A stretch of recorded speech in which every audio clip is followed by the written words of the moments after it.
Berjumpa lagi sahabat Pancasila, pada saat ini adalah podcast Sampan Salam Pancasila. Dan kali ini kita hadir narasumber kita yaitu adalah Profesor Gayus Lumbun. Selamat datang Prof. Ya. Terima kasih telah berkenan hadir dalam podcast Sampan kali ini. Ya. Dan juga masih dari Makassar. Kami akan berbincang santai terkait dengan Pancasila dan juga beberapa fenomena yang terkait pada saat ini ya Prof. Baik Mas Ari. Dan juga sahabat Pancasila, perlu disampaikan juga Prof. Gayus mungkin sudah banyak yang familiar, tetapi pengalaman beliau sangat banyak sekali. Pernah menjadi anggota Dewan 2 periode, lalu juga Hakim Agung ya Prof. Dan juga sekarang bertindak sebagai akademisi, yaitu adalah Ketua Senat di Universitas Krishna Dwipayana. Dan beliau juga merupakan mantan rektor. Nah, kira-kira apa yang akan kita perbincangkan pada kali ini? Langsung saja Prof, untuk Indonesia hari ini Prof. Menurut Prof, pandangan Prof sendiri terkait dengan Indonesia saat ini, fenomena terkait dengan etika, lalu juga dengan penyelenggara negara, bagaimana Prof memotret semua ini? Kalau saya memperhatikan apa yang di judul FGD hari ini, maka kerapuhan dari etika penyelenggara negara ini memang suatu hal yang sedang terjadi saat ini dan relevan untuk dibahas dalam bentuk forum diskusi ini. Nah, di sini kalau saya mengatakan kerapuhan sebagai awal dari topik yang akan diangkat, maka kerapuhan itu kan suatu keadaan yang mudah pecah, bahkan retak dan sebagainya. Artian kalau dikaitkan dengan penyelenggara negara, maka ada keretakan di situ, kerusakan sebenarnya. Nah, kerusakan seperti apa? Kalau dengan etika, memang etik ini sangat luas cakupannya. Bahkan etik ini bagi saya memandang kesalahan itu lebih luas daripada hukum. Ya, kalau hukum tidak mampu lagi menyelesaikan berbagai persoalan, maka etik menjadi solusi bagi saya. Kenapa begitu? Ya, tentu tidak semua kekuatan bisa menggunakan hukum untuk mempersalahkan atau meminta pertanggungjawab orang yang bersalah. Tetapi etik ini sifatnya erga omnes, artinya berlaku pada siapa saja dalam lingkup komunitas itu. Jadi etik itu berkomunitas. Kemudian kalau hukum kan hanya interpartis, orang per orang berbuat salah dia dihukum. Ini memang lebih luas etika. Contohnya banyak.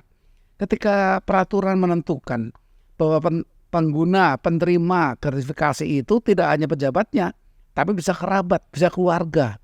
Ini dibuktikan nanti, tapi terjadi berulang-ulang di negara kita ini, hukum tidak mampu menjangkau.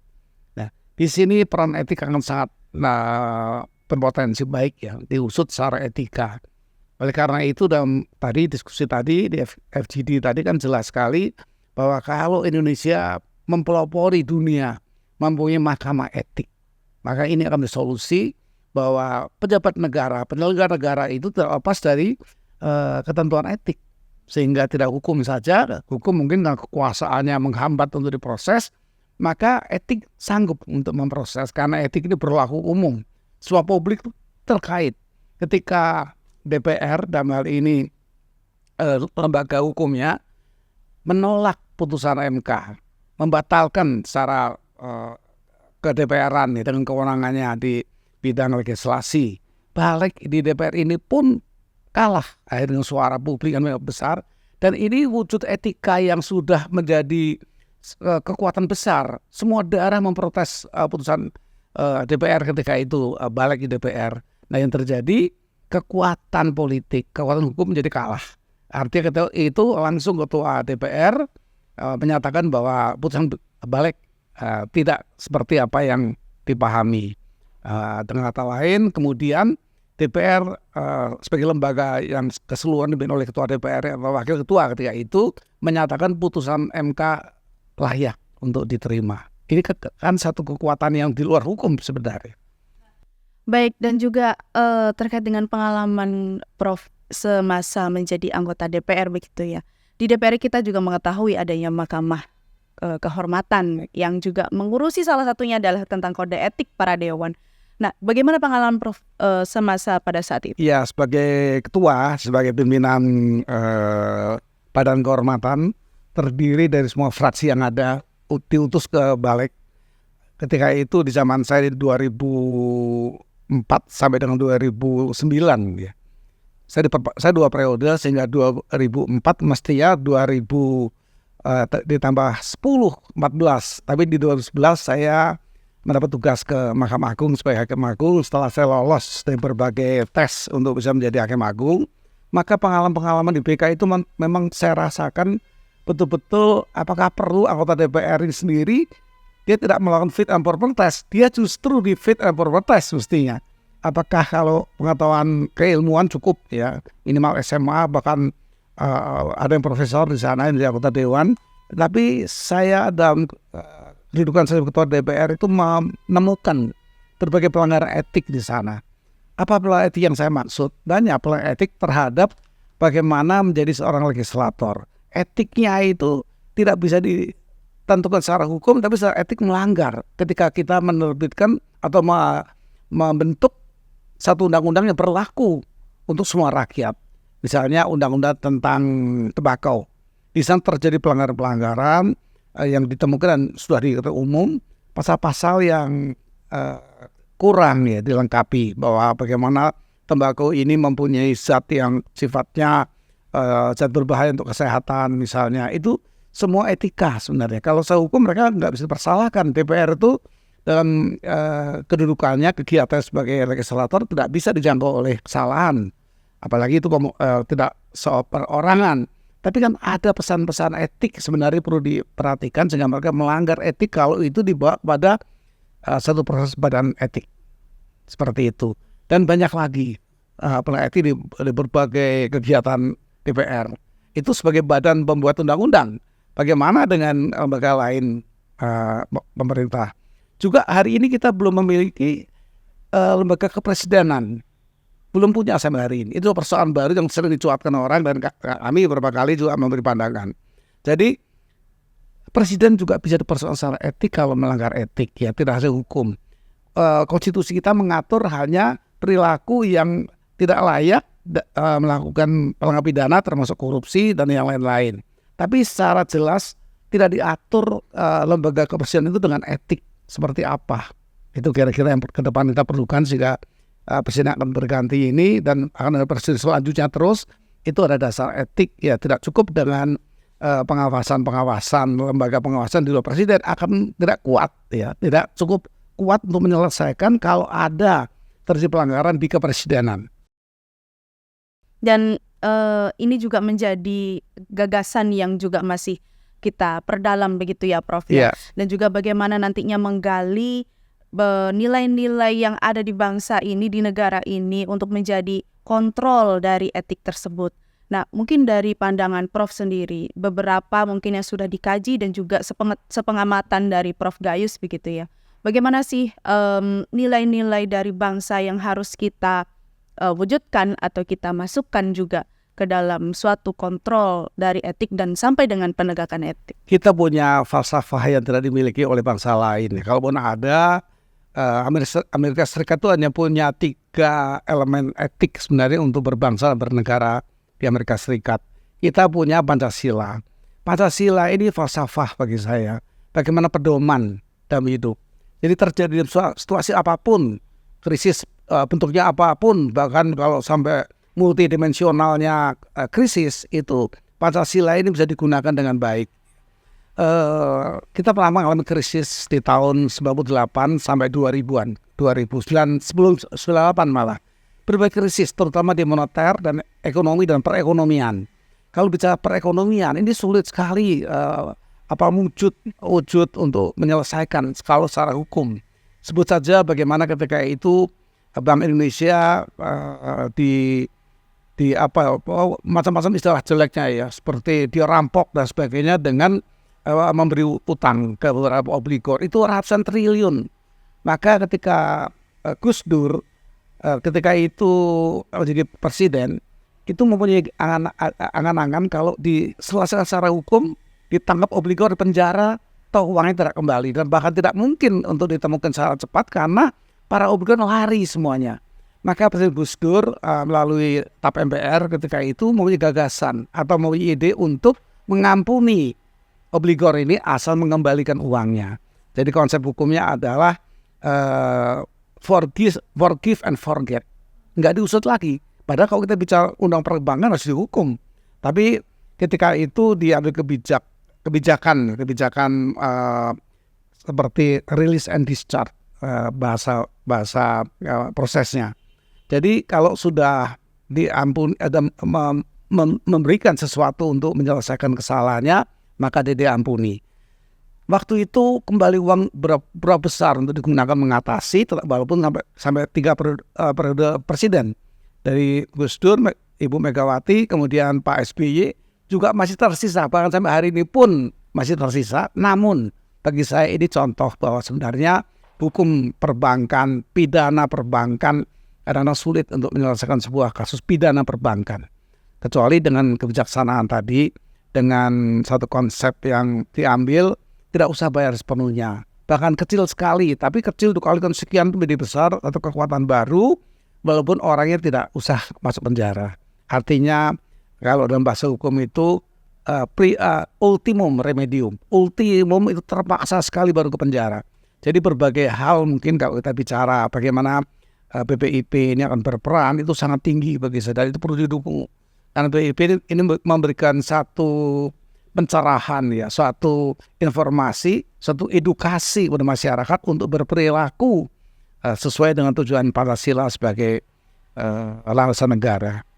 Nah, mungkin juga nantinya gagasan mengenai penegakan hukum etik atau juga nantinya dalam bentuk mahkamah etik begitu ya Prof, itu juga menjadi salah satu solusi ketika memang masyarakat masih menemukan ketidakadilan dalam penegakan hukum yang ada di Indonesia. Bahkan mungkin nantinya juga tidak semua yang diadili secara etik itu juga bisa menimbulkan akibat hukum ataupun juga sebaliknya begitu Prof. Pada tahun kita mengalami krisis yang saya sampaikan tadi, MPR membuat satu putusan MPR ya. Itu memang kemudian tahun berikutnya MPR tidak boleh lagi membuat putusan penetapan MPR. Tetapi di TAP terakhir, hampir terakhir, dari TAP 21 masih ada. Ini misalnya, ini nomor 6 tahun 2001. Itu memandang bagaimana keadaan etika berbangsa bernegara. Maka dari TAP ini timbul 6 butir putusan dari MPR, termasuk bagaimana keilmuan di lembaga pendidikan, kemudian bagaimana di lembaga hukum. Maka saya menemukan hal ini menjadi sangat penting bagi saya. Di sini saya menemukan bahwa bagaimana TAP nomor 6 tahun 2001 itu yang mengatur mengenai etika kehidupan berbangsa dan bernegara. Yang satu ini disebut tadi, saya juga sampaikan di pertemuan kita di diskusi tadi, tentang etika sosial dan budaya.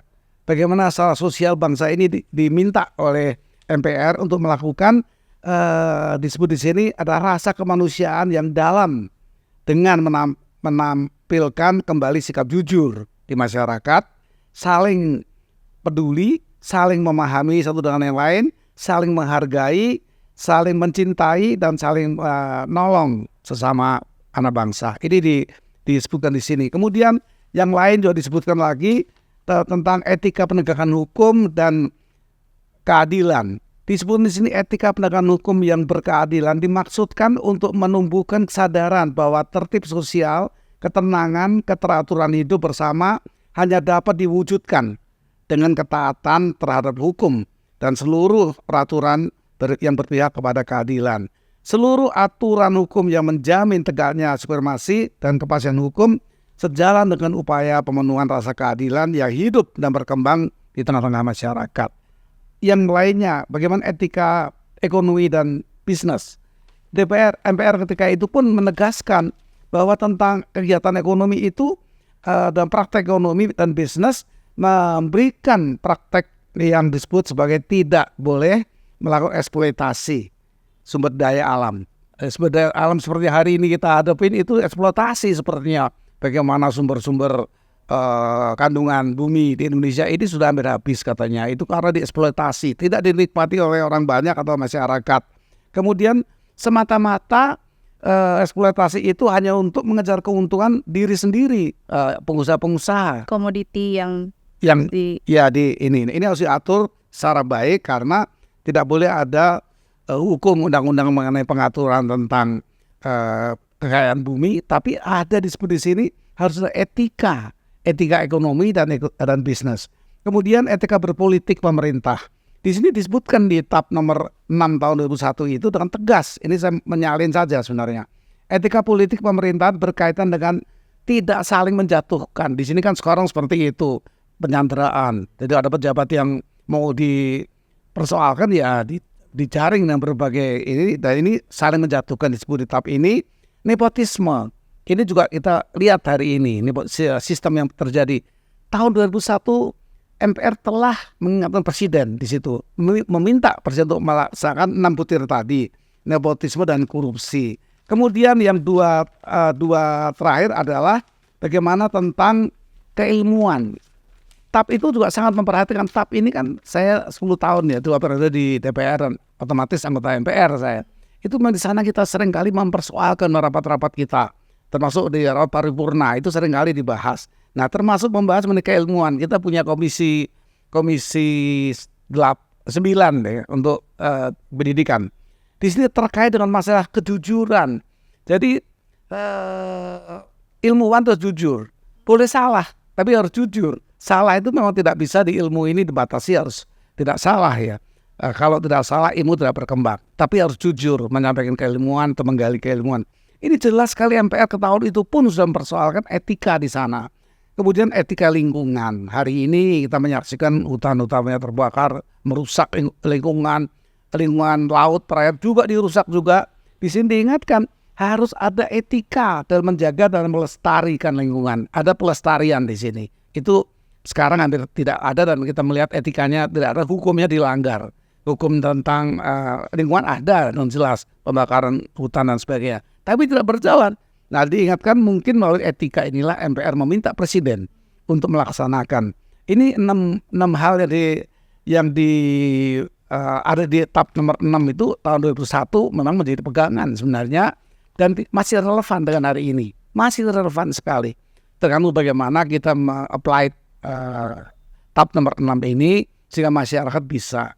Jadi harapan kita dengan semua grup tadi, dengan diskusi tadi, memang satu lembaga harapan ada BPIP.